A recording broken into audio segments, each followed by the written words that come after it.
মা তো জন্ম দিয়েছে, 10 মাস কষ্ট করেছে আমার জন্য। ছোটবেলায় এমন হয়েছে যে আমাকে মাদ্রাসায় পড়ানোর জন্য বাড়ি বাড়ি যে কাজ করে আমার আর আমার বোনকে পড়াইছে। মাকে কতটুকু ভালোবাসো? অনেক ভালোবাসি নিজের থেকে। সিয়াম, তুমি কি করো? আমি আগে মাদ্রাসায় পড়তাম, তারপর হঠাৎ করে আমার আব্বু আর মার সাথে ডিভোর্স হয়ে গিয়েছিল। তারপর আমি আর মাদ্রাসায় পড়ালেখা করি না, নানির কাছে থাকতাম। আব্বু আর মায়ের ডিভোর্স কেন হলো? মাকে অনেক অত্যাচার করতো, এই জন্য মা আব্বুকে ছেড়ে চলে গিয়েছে। এখন মা থাকে কোথায়? মা এখন থাকে যে 12 গলিতে। তুমি কি মায়ের সাথেই থাকো? না, আমি আব্বুর সাথে থাকি। বাবা কি বিয়ে করেছে?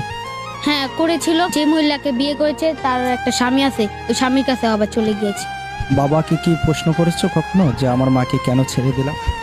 করেছিলাম, কিন্তু কি কয় তোর মা বিদেশ বিদেশ করে আমাকে ছেড়ে চলে গিয়েছে, এইসব বলেছে। মাকে কতটুকু ভালোবাসো? অনেক ভালোবাসি নিজের থেকে। মা তো জন্ম দিয়েছে, 10 মাস কষ্ট করেছে আমার জন্য। মায়ের সবচেয়ে কোন ভালোবাসাটা তোমার বেশি মনে পড়ে? মা ছোটবেলা কত কিছু করতো আমার জন্য।